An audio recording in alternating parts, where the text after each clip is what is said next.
Here we have a Swiss-made Moser Baer Masterclock, half-second pendulum. I had this for many years. I made another video with it at some stage, but that's all in the old low resolution, probably about 15 years ago. Let's have a close look at the mechanism.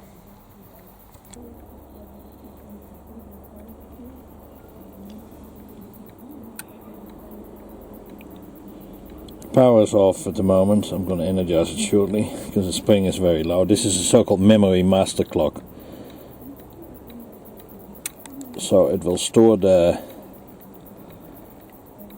missed impulses when the power is off, in case there is a power cut. As I said before, it's a half-second pendulum. Here are two mercury switches. They control the 24-volt output pulses. One got damaged in transit, unfortunately, and I remember when it came in. Poor packing. Got the winding motor here winding up the mechanism.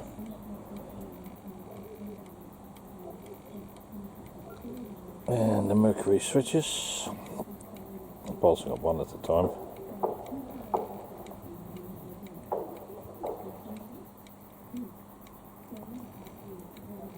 Very quiet winding clock this.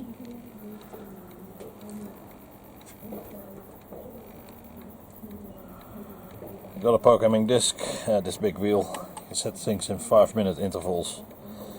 Most likely it has been used in a school for breaks, lunch breaks, etc. I may see the lights pulse, so it's pretty bright here with the sunlight, and I'll dim these lights off a bit. Blue pulse, and hopefully red pulse. Yeah, red is on. Blue pulse. Red pulse. I'll put these lights in there. Again, the transformateur in here got tappings between 220, 145, 125, 110 and 0. We were in New Zealand 230, 240, so I'll always put in a resistor, 5-volt resistor in series, not to stress out the transformateur. The classic selenium rectifier and a multi-tap transformateur.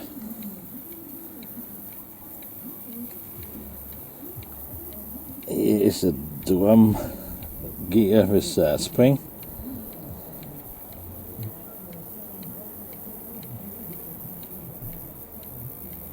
Motor is still winding. It will stop at some stage when the spring is loaded. I can see the LED a bit better now.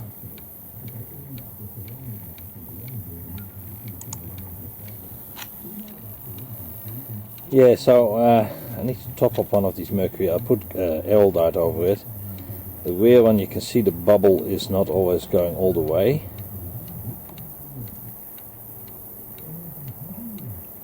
It may cause a slave clock or a secondary clock to miss a pulse. Swiss precision, this stuff. Beautifully made, these clocks.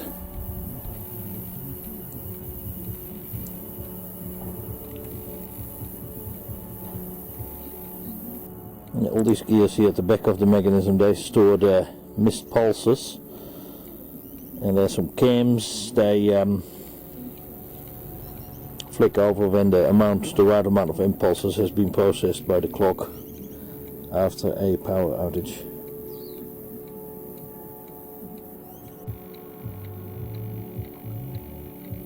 It's important with these clocks that are mounted on a sturdy wall, so for best accuracy.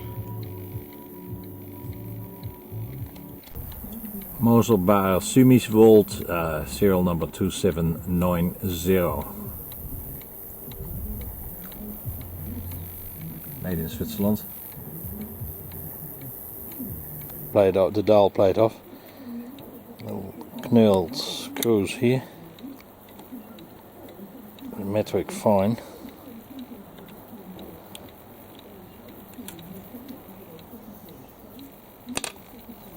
Got a dial's already off. One here too. on the top.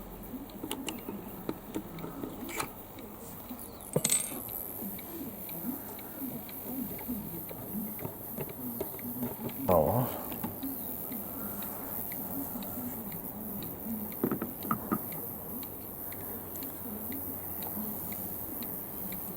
Gear train. Additional contacts for other events. That's the 24 volts connections for the slave dials.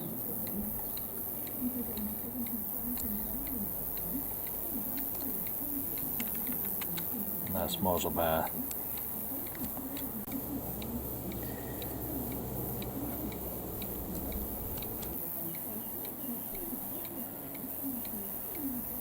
Something different than electricity meters, but I collect these clocks as well.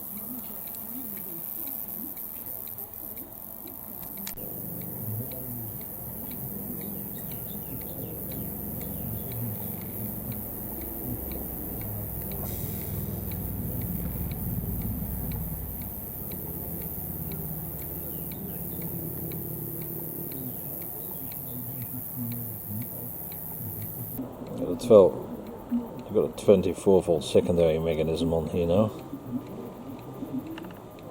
Initially it didn't work, but I don't know why, because there's one of these screws wasn't done up properly, so I'm going to put the other clock on here and see if this is the mechanism of a secondary clock. Type A201, 48 volts, 8 kilo ohms, fabric number 12 and 67. So that's a secondary clock is driven through this clock here.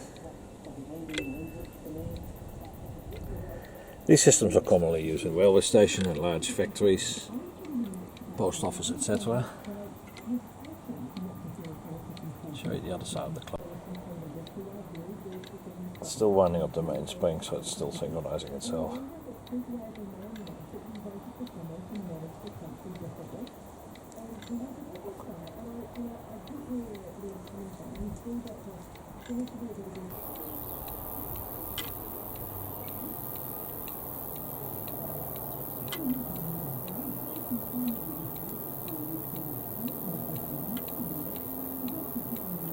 The details of the clock, electrical diagram.